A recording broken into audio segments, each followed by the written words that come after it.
E aí, pessoal, tudo certo? Hoje nós vamos falar sobre infecção do trato urinário. Então vamos lá. A infecção do trato urinário, ela é muito mais comum de acontecer em mulher do que em homem. Por quê? Primeiro, por causa da anatomia, certo? A infecção urinária, a gente vai ver que ela pode ser uma infecção somente na bexiga ou ela pode ascender para os rins.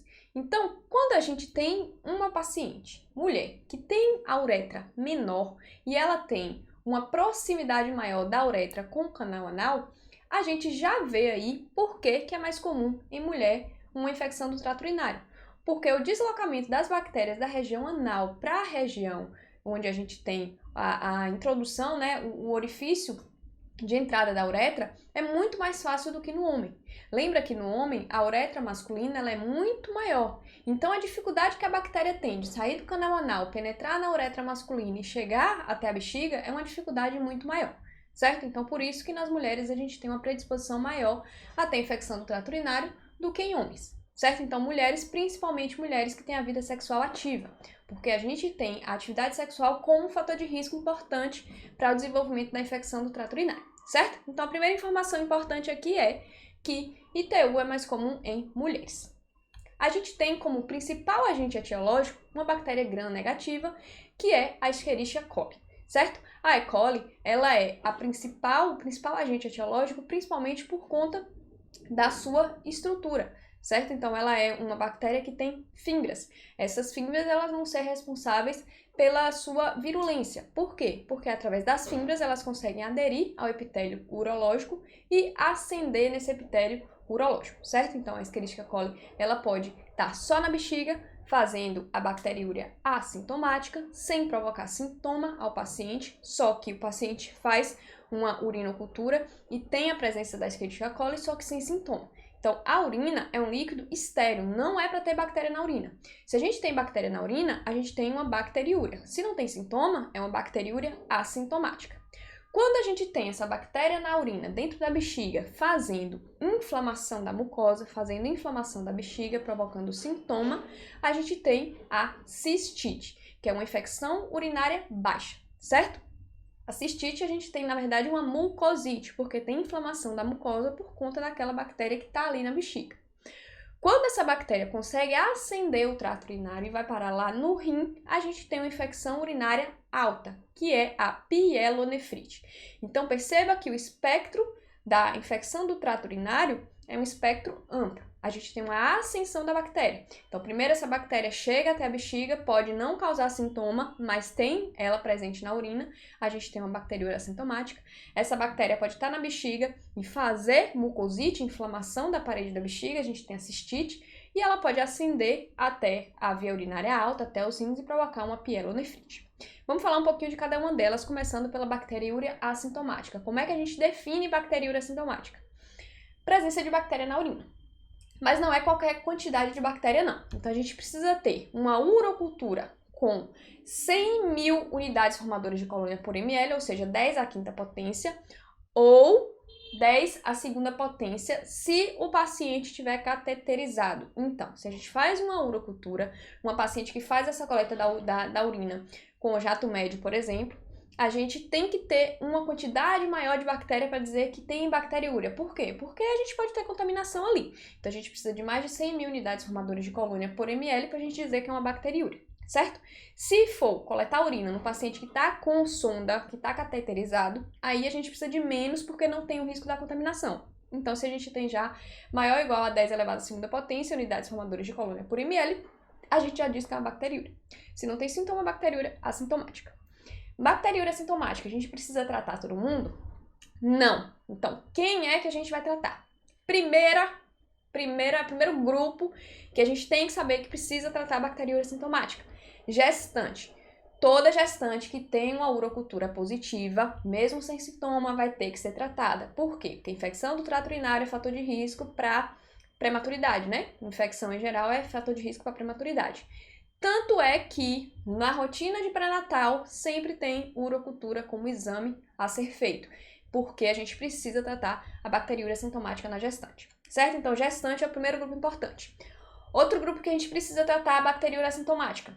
Se o paciente vai fazer algum procedimento urológico invasivo, Então, imagina um paciente que vai fazer um procedimento invasivo e tá cheio de bactéria na urina desse paciente, na bexiga desse paciente. Quando faz esse procedimento invasivo, o que pode acontecer é lesionar a mucosa e a gente colocar bactéria para dentro da corrente sanguínea desse paciente. Então, precisa fazer o tratamento da bacteriúria assintomática para o paciente que vai fazer procedimento urológico invasivo.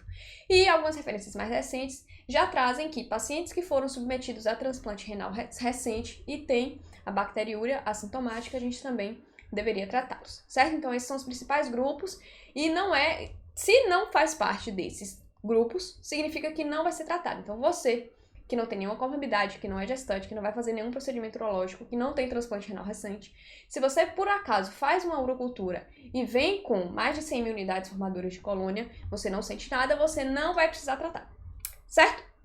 Cistite.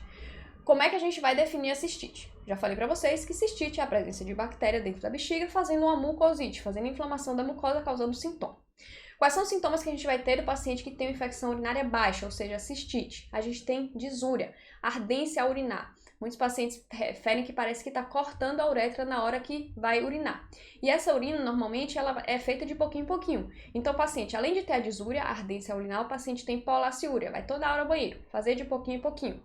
Tem urgência urinária, então o paciente que está aqui tem a vontade de urinar, precisa ir logo ao banheiro, quando chega lá faz um pouquinho só, e esse pouquinho que sai ardendo muito a uretra, que é justamente a disúria. O paciente pode ter noctúria, acordar à noite para poder urinar um pouquinho. Então a característica é arder para urinar e ficar urinando de pouquinho em pouquinho, certo? Uma coisa importante aqui é, cistite não tem sinal sistêmico, cistite não tem febre, certo? Cistite só tem sintoma de trato urinário baixo, sem ter sinal sistêmico, sem ter febre. Como é que a gente diagnostica a cistite? Clínica. Então, a gente tem um paciente que tem uma clínica sugestiva da cistite e a gente pode fazer um sumário de urina para pesquisar, por exemplo, se tem piúria, se não tem, se tem presença de nitrito positivo, se tem presença de bactérias e a gente pode ou não fazer a urocultura. Na cistite, a urocultura não é obrigatória. A gente pode tratar empiricamente um paciente que a gente suspeita fortemente da clínica desse paciente e tem um sumário de urina sujo, entre aspas, a gente pode tratar sem a urocultura. Então, tratar empiricamente, certo? Então, não vai ser todo mundo que precisa fazer urocultura, beleza? Como é que a gente vai tratar os pacientes com cistite? A gente pode fazer o uso da fosfomicina, dose única, pode utilizar o Bactrim por 3 a 5 dias, pode utilizar a nitrofurantoína por 7 dias, ou pode utilizar um beta-lactâmico também por 7 dias, tá? Lembrando que no curso de urgência e emergência que a gente faz o tratamento todo certinho da pielonefrite, lembrando que a gente fala sobre dose, sobre tempo de tratamento, a gente faz uma prescrição modelo para vocês terem como base na hora que estiver atendendo o paciente, certo? Então lá a gente descreve melhor porque a gente tem caso clínico, a gente discute em cima do caso clínico, a gente raciocina em cima do caso clínico. Muitos pacientes chegam, além de uma doença, com outras coisas associadas também, então quando a gente discute em cima de caso clínico fica mais fácil, certo? Mas aqui dando um exemplo, por exemplo, nitrofurantoína. Se você escolhe prescrever a nitrofurantoína, você pode fazer a nitrofurantoína 100 mg de 4 em 4 horas, certo? De 6 em 6 horas, desculpa. É uma posologia bem chata do paciente fazer. Então, às vezes, é melhor optar pela fosfomicina a depender da característica do paciente, porque é uma dose única, certo? Nitrofurantoína 100 mg de 6 em 6 horas, certo? Por 7 dias. A gente pode usar um beta-lactâmico, por exemplo, uma amoxicilina, fazer o uso por 6 dias, ou o Bactrim, que é a sulfametoxazol com trimethoprim, certo? Que a gente pode fazer de 3 a 5 dias. Então, esse é o tratamento da cistite. Pielonefrite. Pielonefrite é quando a gente tem a ascensão da bactéria e vai parar lá no rim. Por que pielonefrite a gente tem que ficar atento? Porque o rim é um órgão extremamente vascularizado. Ele recebe cerca de 20% do débito cardíaco. Então, se a gente tem uma infecção no rim, a chance dessa infecção se disseminar e fazer um quadro séptico e fazer um quadro grave é muito grande. Então, pielonefrite é uma condição que a gente tem que tratar, reconhecer e tratar logo.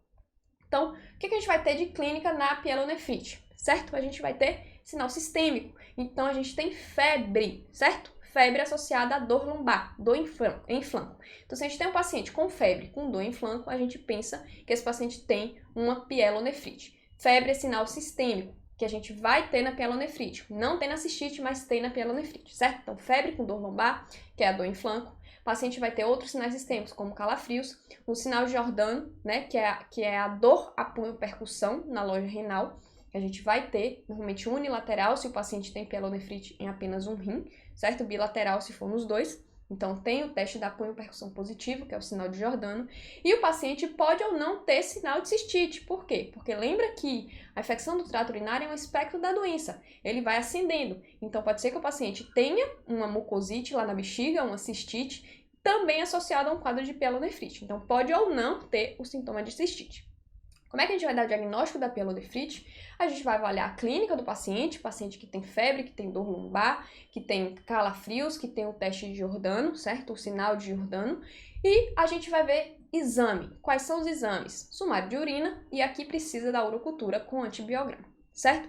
Então, se na cistite a gente não precisa necessariamente da urocultura, aqui na pielonefrite a urocultura ela tem que ser feita. Uma urocultura com antibiograma para a gente avaliar qual é o germe causador e se ele é sensível aos antibióticos.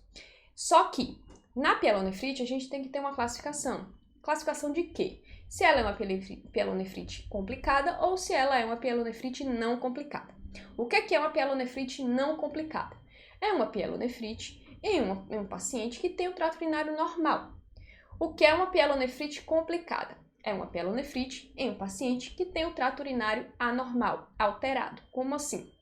Paciente que tem cálculo renal associado, paciente que tem alguma obstrução, seja por cálculo, seja por qualquer outra coisa, paciente que tem presença de abscesso, paciente que tem presença de catéter na via urinária. Então, tudo isso está relacionado a uma pielonefrite complicada. Por que isso é importante? Porque vai alterar o tratamento também. Então, a gente tem que saber se é complicada ou não, certo?